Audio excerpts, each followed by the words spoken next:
साहब आपका तू तू यहाँ क्या कर रही है? पापा चुप कर, तुझे तो मैं बाद में बताता हूँ। साहब साहब हाँ बोल। साहब आपका पार्सल आया था, क्या करूँ साहब?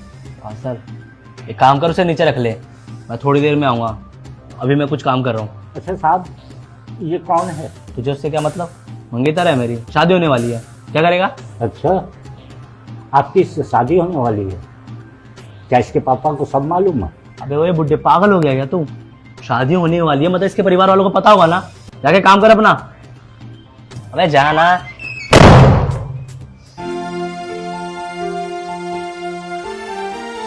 मेरी बेटी मुझसे इतना झूठ बोलेगी, मुझे उम्मीद नहीं थी।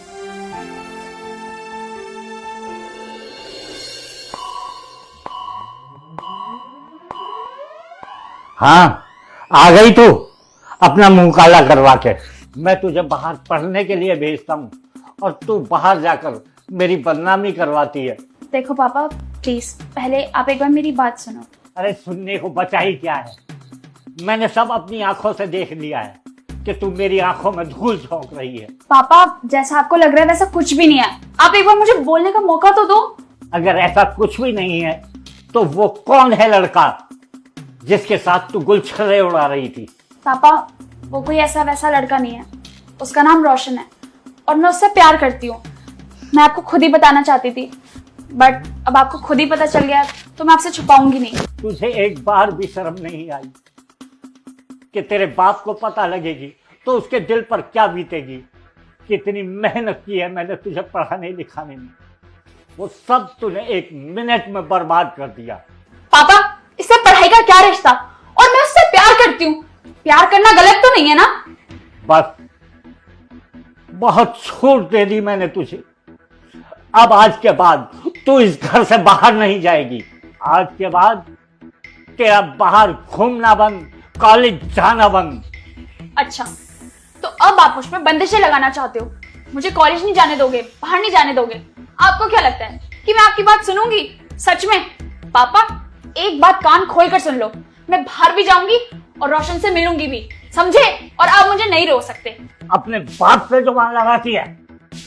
पापा बस, अगर आपने मुझ पे हाथ उठाने की कोशिश करी ना तो एक बात कान खोलकर सुन लो, अब मैं बच्ची नहीं रही, आप मुझ पे ऐसे हाथ नहीं उठा सकते। अगर आपने ऐसी हरकत दोबारा करी ना तो मैं आपकी कंप्लेंट पुलिस में करवा दूंगी, समझे? और वैसे भी ये मेरी लाइफ है, इसे जैसे मर्जी जियो, आप होते कौन हो मुझे रोकने वाले?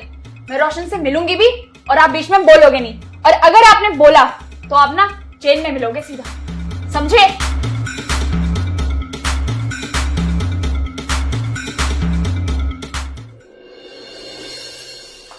हाँ बेबी, अरे तुम टेंशन मत लो, होता रहता है ये तो। और वैसे भी पापा की एफडी के सारे पैसे तो मेरे पास ही है, बात 50,000 रुपए की है, तुम टेंशन मत लो, मुझसे ले लेना। ये इतना महंगा फोन कहाँ से आया? पापा आपका दिमाग तो नहीं खराब हो गया है? अरे मैं फोन पे बात कर रही हूँ, इतना चिल्ला क्यों रहे हो? अगर रोशन सुन लेता तो कैसा लगता उसे? पहले ये बता, इतना महंगा फोन आया कहाँ से तेरे पास? रोशन ने दिलाया। क्यों, आपको क्या दिक्कत है? आप तो दिला नहीं सकते, आपकी इतनी हैसियत कहाँ है कि इतना महंगा पूरे 1.5 लाख रुपए का फोन दिला सको? तुझे वो तेरे ही पैसों से फोन दिला रहा है और तू कहती है बड़ा अमीर आदमी है। बस पापा अपनी ना ये बकवास प्लीज आप बंद कर लो। और वैसे भी क्या फर्क पड़ता है इन चीजों से? रोशन मुझसे प्यार करता है और मैं उससे प्यार करती हूँ, और ऐसे ये गिफ्ट्स वगैरह तो चलते ही रहते हैं। और बात 50,000 रुपए की है, वो भी तो इतना खर्चा करता है मेरे ऊपर। और आपको कितनी बार समझाया मैंने कि मेरे और उसके बीच में मत बोला करो, आपको समझ नहीं आता। और मैं तो दूंगी पैसे, अब से जो होता हो ना आप वो कर लेना, समझे? हेलो, हाँ कुछ नहीं रोशन, तुम्हें पता तो है पापा की आदत का, बेफिजूल की बातें करते रहते हैं। तुम टेंशन मत लो, मैं करवा दूंगी। लड़की की तो मती मारी गई, ना जाने क्या जादू कर दिया है। हाय शेखर। हाय कोमल, तुमने मुझे अचानक यहाँ बुलाया, कोई जरूरी काम है क्या? शेखर वो मुझे तुम्हारी मदद की जरूरत थी। मेरी मदद चाहिए थी? मैं कुछ समझा नहीं, साफ साफ बोलो ना। वो मुझे ना 2 लाख रुपए चाहिए थे। 2 लाख रुपए चाहिए? लेकिन क्यों? यही पूछना होता है क्या? शेखर एक्चुअली मेरे पापा के लंग्स में ना प्रॉब्लम है और डॉक्टर ने कहा है कि जल्दी से जल्दी उनका ऑपरेशन करवाना पड़ेगा, वरना दिक्कत हो सकती है। अरे कोमल, तू रो क्यों रही है? मैं हूं ना तेरे साथ, मैं दूंगा तेरे को पैसे। तू चल चल मेरे साथ आ।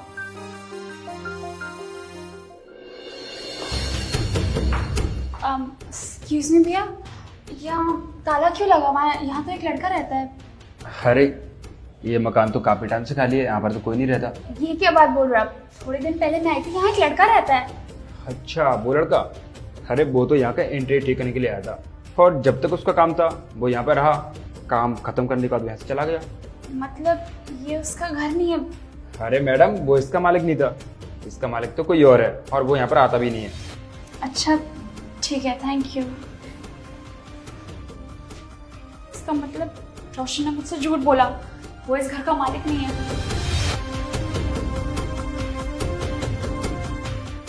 इसका फोन क्यों नहीं लग रहा? अपना फोन ही बंद कर लिया। इसका मतलब रोशन ने मुझसे झूठ बोला, आज तक वो मुझे धोखा दे रहा था। मैंने तो उसे पैसे दे रखे हैं, मैं पापा को क्या जवाब दूंगी?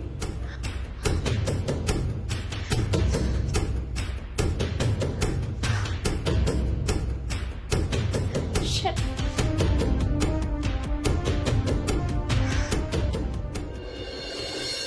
अंकल जी यहाँ। अंकल जी नमस्ते। नमस्ते बेटा, नमस्ते। अंकल जी अब आपकी तबीयत ठीक है? मैं तो ठीक ठाक हूँ बेटा। वो आपके लंग्स में प्रॉब्लम थी ना, उसका ऑपरेशन होना था, हो गया ऑपरेशन? क्या है? क्या बोल रहा है बेटा तू? ये सब कुछ आपकी बेटी ने मुझे बताया था कि आपके लंग्स में प्रॉब्लम है, और आपके इलाज के लिए उसने मुझसे 2 लाख रुपए लिए हैं। तुझसे 2 लाख रुपए लिए? मतलब उसने तुझसे झूठ बोलकर तुझसे 2 लाख रुपए लिए? क्या कोमल ने मुझसे झूठ बोला है? हाँ, उसने झूठ बोला। तो चल मेरे साथ।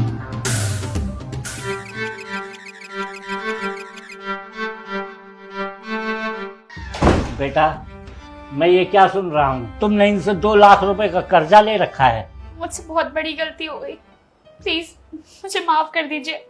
मैंने आपकी बात ना सुनकर अपनी जिंदगी की सबसे बड़ी गलती करी, और उस लड़के पे विश्वास कर मुझे नहीं पता था कि वो मुझे इस तरीके से धोखा देकर चला जाएगा।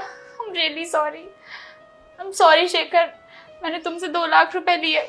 बेटा, मैंने तुम्हें इतनी बार समझाया, लेकिन तुमने मेरी एक न मानी और अपनी जिद के आगे अड़ी रही। आप सही कह रहे हो पापा, मुझे आपकी बात मान लेनी चाहिए थी। मैंने आपकी सारी सेविंग्स भी बर्बाद कर दी, और अब कुछ बचा भी नहीं है, और मेरे सिर पे कर्जा भी हो गया। I'm really sorry. कोमल, तुमने सबसे बड़ी गलती तो तभी कर दी थी जब तुमने अपने पिताजी से जबान लड़ाई, उनसे उल्टा सीधा बोला। तुम्हें पता है तुम्हारे पिताजी तुम्हारे लिए क्या कुछ नहीं कर रहे, मतलब इतनी मेहनत कर रहे हैं किस लिए? ताकि तुम अच्छी जिंदगी जी सको। और कोमल, कई बार क्या होता है ना, हमें लगता है कि हमारे माँ बाप हमारे लिए अच्छा नहीं सोच रहे, वो जो कुछ भी बोलते हैं हमें भाषण टाइप का लगता है, लेकिन सच कहूं तो माँ बाप के अलावा दुनिया में कोई हमारा उतना भला सोच ही नहीं सकता जितना हमारे माँ बाप हमारे लिए सोचते हैं। माँ बाप कभी नहीं चाहेंगे कि उनके बच्चे को कष्ट हो, उनका बच्चा गलत राह पर जाए। तुम्हें पता है कोमल, इंसान अपने बच्चों को क्यों पढ़ाता है, क्यों लिखाता है, क्यों अच्छे संस्कार देता है? इसलिए ताकि उनका बच्चा अच्छा इंसान बने, और साथ ही साथ जिंदगी में जो सुख सुविधाएं वो खुद हासिल नहीं कर पाए, जो तकलीफें उन्हें झेलनी पड़ी, वो उनकी औलाद को ना झेलनी पड़े। उनकी औलाद हमेशा खुश रहे, जिंदगी में तरक्की करे, नाम कमाए। लेकिन जब औलाद माँ बाप से जबान लड़ाती है, उनके एहसानों के बदले उन्हें ताने सुनाती है, तब टूट जाते हैं माँ बाप। क्योंकि एक औलाद के लिए इतना कुछ करने के बाद जब ताने सुनने को मिलते हैं, तो फिर जिंदगी में खास कुछ बचता नहीं है माँ बाप की। उनकी जिंदगी में जैसे चारों ओर अंधेरा हो जाता है। इसलिए रिस्पेक्ट करो यार अपने माँ बाप की, क्योंकि ये है तो समझो कि तुम्हारी जिंदगी में सब कुछ है, और अगर ये नहीं है कोमल, तो मेरी बात मानो, दुनिया की सारी सुख सुविधाएं बेकार है। क्योंकि माँ बाप के आगे सारी सुख सुविधाएं, करोड़ों अरबों रुपए की दौलत फीकी है। तुम लोग कितने अच्छे हो, मेरे बारे में इतना सोचते हो, और मैं कितनी बेवकूफ, तुम लोगों की बात कभी मानी नहीं मैंने। एक बात कहना चाहूंगा तुमसे कोमल, मुझे मेरे पैसे बेशक मत देना, लेकिन अपने पिताजी का हमेशा सम्मान करना, और ऐसे काम करने की कोशिश करना जिससे तुम्हारे पिताजी का सर गर्व से ऊंचा उठ जाए और वो 4 लोगों के बीच में कह सके कि कोमल मेरी बेटी है। Thank you Shekhar, thank you so much. अरे थैंक्स की कोई बात नहीं कोमल। अंकल जी आप जाएं कोमल को संभालें। तो यार